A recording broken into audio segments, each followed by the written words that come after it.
I want to start by telling you about something I noticed years ago that I didn't know how to name at the time. I had a friend named Ruth.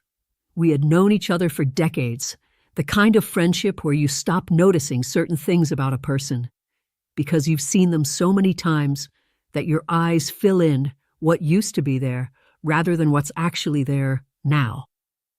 That's how it worked with Ruth for longer than I should have let it.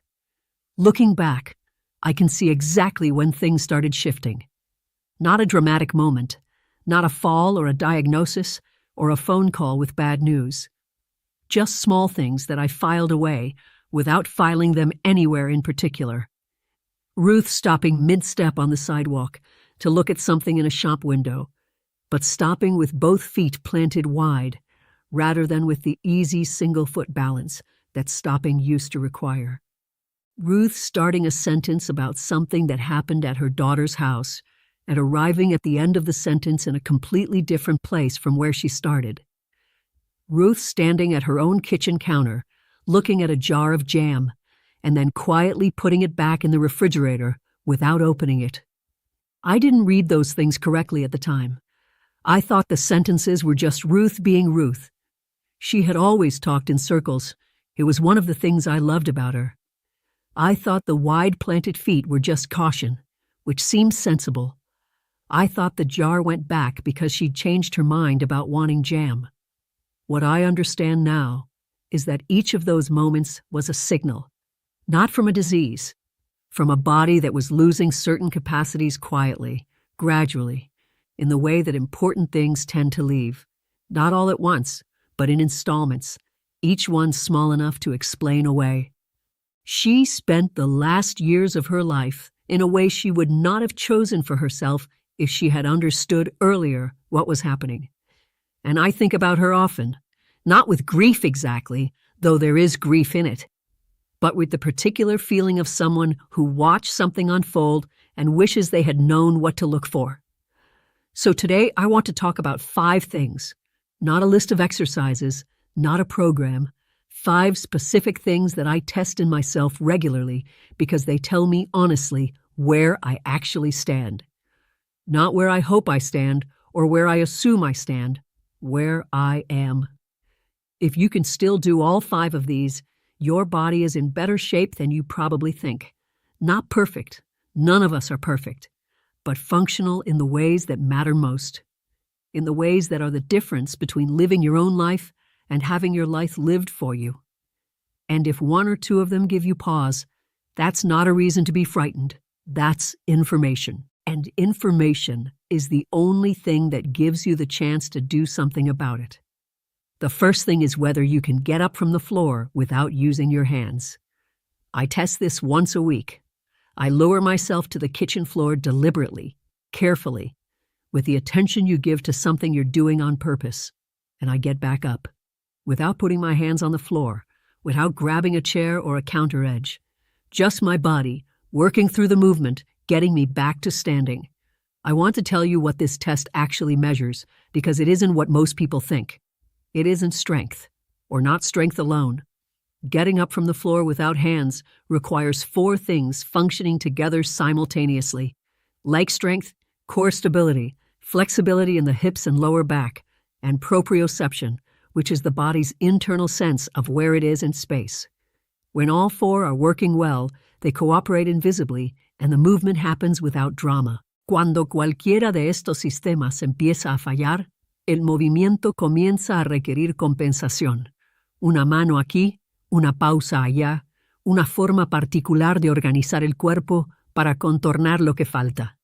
La razón por la que esto importa, más allá de la obvia consideración de la seguridad, es que es uno de los indicadores más sensibles de un declive funcional global que conozco. No porque levantarse del piso sea una necesidad frecuente en la vida diaria, no lo es para la mayoría de nosotros, sino por las mismas 4 funciones que se activan cuando se necesita protegerte en cualquier otra situación física. La misma propiocepción que te ayuda a levantarte del suelo es la misma que te sostiene cuando tu pie encuentra un escalón inesperado. La misma estabilidad central te mantiene erguido cuando alguien te roza en una acera llena de gente. La misma flexibilidad de cadera te permite cruzar el borde de una bañera sin tener que pensarlo. Cuando comencé a probar esto a propósito, descubrí algo que no esperaba. There's a difference between getting up easily and getting up with effort, and that difference changes slowly enough that you don't notice it if you're not paying attention. I started paying attention, and I found that the weeks when I had been more sedentary, more sitting, more television, less garden and less walking, the floor test was harder than the weeks when I had been more active. The feedback was immediate and honest in a way that how I felt generally was not. I could feel fine and have a harder time on the floor. The floor didn't accept my feelings about myself. It only accepted what my body could actually do. If you can get up from the floor without hands right now, that's significant. It means those four systems are still talking to each other. Keep it that way by asking them to do it regularly, not for performance, just for maintenance. Use it, or the conversation between those systems goes quiet. La segunda cosa es si puedes pararte en una pierna con los ojos cerrados durante 10 segundos. Quiero dejar claro antes de describir esto. Hazlo cerca de una pared o con una silla cerca. No porque sea peligroso exactamente, sino porque el punto es descubrir algo, no caerse mientras lo haces. Esto es lo que pasará para la mayoría de las personas cuando lo intenten por primera vez. Te pararás en una pierna con los ojos abiertos y te sentirás bien. Puede que te tambalees un poco, pero te mantendrás sin mucho problema. Luego cierras los ojos y algo diferente ocurrirá. El tambaleo aumentará significativamente, posiblemente lo suficiente para que abras los ojos rápidamente o des pasos fuera del lugar, y te preguntes por qué cerrar los ojos hizo una diferencia tan grande. La respuesta a esa pregunta es la razón por la que esta prueba importa. Cuando tus ojos están abiertos, tu equilibrio se mantiene gracias a 3 sistemas trabajando juntos. Tu sistema vestibular en el oído interno, tu propiocepción y tu visión. Of these 3, vision is the most dominant. It overrides and compensates for weakness in the other 2 so effectively that you can have significant decline in your vestibular system or your proprioception and not notice it at all as long as your eyes are open.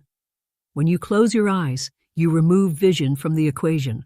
What remains is the vestibular system and proprioception working without visual compensation. And what you feel in those 10 seconds is the honest condition of those 2 systems, unassisted, uncompensated, working on their own. The reason this matters practically is this. Most falls in older adults don't happen in well-lit rooms on flat, familiar surfaces. They happen when the light is poor, when the surface is unexpected, when something requires the balance system to react faster than vision can compensate. The bathroom at 3 in the morning, the step down from the curb that was slightly higher than expected. The moment of reaching for something that moves you off your center without warning.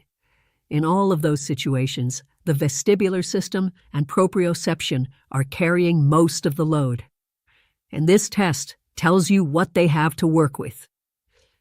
I found that I could hold 10 seconds on my stronger leg, but struggled on my left. I didn't panic about this. I started standing on my left leg for 30 seconds every morning while I waited for the kettle. Eyes open to begin with, then eyes closed for whatever I could manage. It improved. Slowly, over months, it improved. Not because I was doing anything remarkable, but because I was asking that system to work, and it responded to being asked. 10 seconds is the target. If you're not there yet, 5 seconds is real information. 2 seconds is real information. Whatever you have is real information. And real information is what allows you to work with your body instead of being surprised by it. The third thing is whether you can tell me, right now, without pausing to think hard about it, what you ate yesterday.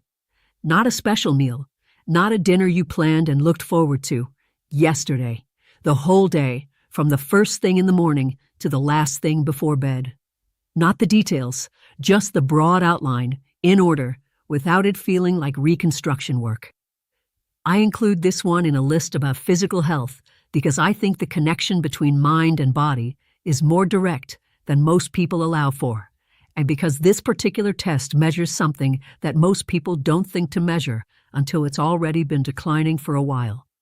What I'm describing is working memory, specifically the ability to maintain recent autobiographical information without effort. Long-term memory tends to be very well preserved for a long time. You remember your wedding. You remember your children's first days of school. You remember the house you grew up in with a specificity that surprises you sometimes. But working memory, the capacity to hold and access recent, routine, unspecial information, is one of the first cognitive resources to change with age, with dehydration, with poor sleep, with reduced cognitive engagement. If yesterday's meals are easily accessible, that tells you something about the health of that system right now. If they require effort to reconstruct, or if you find gaps you can't fill, that is also information. Not a diagnosis, information. I started using this as a morning practice after I first started thinking about it seriously. Before I get out of bed, I run through the previous day. Not just meals, but the main events, the conversations I had, the things I read or watched, the order of the afternoon. It takes perhaps 2 minutes. Ocasionalmente hay lagunas, usualmente en noches en que dormí mal o días en que estaba distraído y no totalmente presente en lo que estaba haciendo. Esa segunda parte es lo que encuentro más interesante de esta prueba. Los días en que no puedo reconstruir por completo ayer son casi siempre los días en que no estuve realmente presente en ese ayer. Cuando mi mente estaba en otro lugar, mientras mi cuerpo cumplía con las acciones. La prueba mide la memoria, pero revela la atención. Y la atención, he llegado a creer, es el recurso que más importa en esta etapa de la vida. No el tiempo, ni siquiera la salud en abstracto, la atención. El grado en que realmente estás dentro de tus propios días mientras suceden. Si ayer es claro y accesible para ti, eso es algo que vale la pena valorar y proteger. Si está borroso, eso merece ser entendido, no temido, entendido. Lo cuarto es si puedes abrir un frasco que requiere fuerza real. Sé que esto suena doméstico y pequeño, y quiero contarte por qué no lo es. Hay una serie de investigaciones, y esto lo menciono como alguien que lee cosas así, no porque disfrute de la literatura médica, sino porque quiero saber qué es lo que es realmente cierto sobre el cuerpo en el que vivo, que identifica la fuerza de agarre como uno de los predictores más consistentes de la salud general y la longevidad en adultos. Más predictiva que la presión arterial como una sola medida, más predictiva que el colesterol. No porque la mano sea particularmente importante, sino porque la fuerza de agarre refleja la salud integrada del sistema muscular, del sistema neurológico que lo controla y del sistema cardiovascular que lo sustenta. Cuando los tres funcionan bien, el agarre es fuerte. Cuando cualquiera de ellos empieza a decaer, el agarre lo muestra temprano. Descubrí que esto no era solo académico para mí cuando pasé por un período en el que estaba menos activo de lo usual. Era invierno, el jardín estaba inactivo, pasaba más tiempo adentro, me movía menos. I noticed over the course of a few weeks that jars I opened without thinking were requiring thought. Not impossible, just requiring more than they had before. I didn't go to the doctor about this. I started paying attention instead. I started doing something that takes less than 2 minutes every morning and that I've continued for years now. I squeeze a small rubber ball while I read the morning paper. Not vigorously, just steadily, alternating hands for the duration of whatever I'm reading. It requires no additional time because it happens alongside something I was going to do anyway. And the grip came back. But the jar is the test. Once a week I find something in my kitchen that requires real force. A new jar of something that hasn't been opened yet. A bottle with a seal. And I open it. I note how it felt. I note whether it was easy, moderate, or required more than it should. Esa información me dice, más directamente que cualquier otra cosa, cuál es la condición general de mi salud física funcional en esa semana en particular. Si puedes abrir un frasco que requiere un esfuerzo real sin tener problemas, tus sistemas musculares y neurológicos se están comunicando entre sí como deberían. Eso no es poca cosa. Ese es el mismo sistema que te atrapa cuando te tropiezas, que te estabiliza cuando el suelo no está parejo, que hace los 10,000 pequeños ajustes que tu cuerpo realiza todos los días sin que te des cuenta, porque suceden debajo del nivel del pensamiento. Obsérvalo, pruébalo, manténlo. La quinta cosa es la más importante de esta lista, y es la que no tiene nada que ver con el cuerpo de manera obvia. Se trata de si puedes tener una conversación real, una que requiera sostener un argumento o explicar algo complejo, y llegar al final en el mismo lugar donde empezaste. I'm describing something more specific, and I think more fundamental. The ability to hold a thread, to begin a thought, navigate through the middle of it, through whatever distractions and tangents and interruptions a real conversation contains, and bring it back to where it was going, to finish what you started saying. I noticed this in other people before I started attending to it in myself. Friends who would begin a story about something that happened and arrive 5 minutes later at a completely different subject, with no obvious path connecting the two. Not because they had lost the original thought. If you asked them directly, they could usually find it, but because something in the navigation of the conversation had let go of the thread without quite deciding to. I watched this happen in several people I knew over several years, and I noticed something about the progression. It started with conversations. Then it moved to decisions. Choices that got lost between the moment of making them and the moment of acting on them. Then it moved to the management of daily life. Bills paid on the wrong date. Appointments forgotten. The quiet accumulation of small details that had slipped below the surface. The conversation is where it starts. And the conversation is where you can address it if you're paying attention early enough. What I do about this is something I would have found strange to describe 10 years ago and find entirely natural now. I have deliberate conversations. Not social conversations. Those are wonderful, and I have plenty of them, and they are not what I mean. I mean conversations where I am required to hold and defend a position, to organize information into an argument, to track objections and respond to them without losing the original point. I do this with my neighbor, who is younger than me and considerably more willing to disagree with things I say than most people in my life.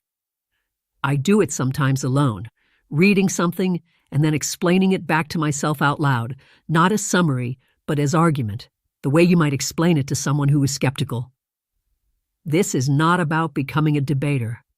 It's about keeping the executive attention system, the part of the brain that organizes, sequences, and sustains complex thought, regularly engaged with tasks that require it to work. Like the muscles in your hands, this system maintains itself when it's used and loses capacity when it isn't. If you can have a real conversation and finish what you started saying, that system is working. Don't take it for granted. I want to close by coming back to Ruth for a moment. When I think about what I wish I had known then, or what I wish she had known, it isn't a medical protocol or a list of supplements or a specific exercise program. It's these 5 things. The willingness to know honestly where you stand.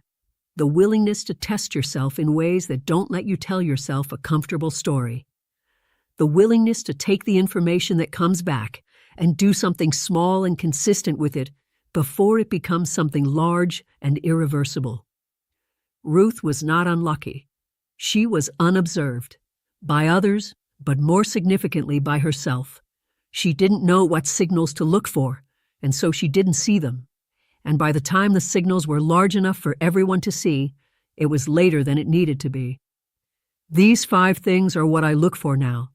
In myself, honestly, regularly, without flinching at what I find. The floor test once a week. The one-leg balance with eyes closed near a wall. Yesterday's meals reconstructed before I get out of bed. The jar in the kitchen that tells me the truth about my hands. And the conversation that I have to finish the way I started it. All of them available to you right now, today, in your own home, without equipment or expense or a doctor's appointment. If you can still do all 5, you are in better shape than you think. More importantly, you are in a position to stay that way, because you know what you have, which means you know what to protect. That is everything Ruth didn't have in time. Don't waste it.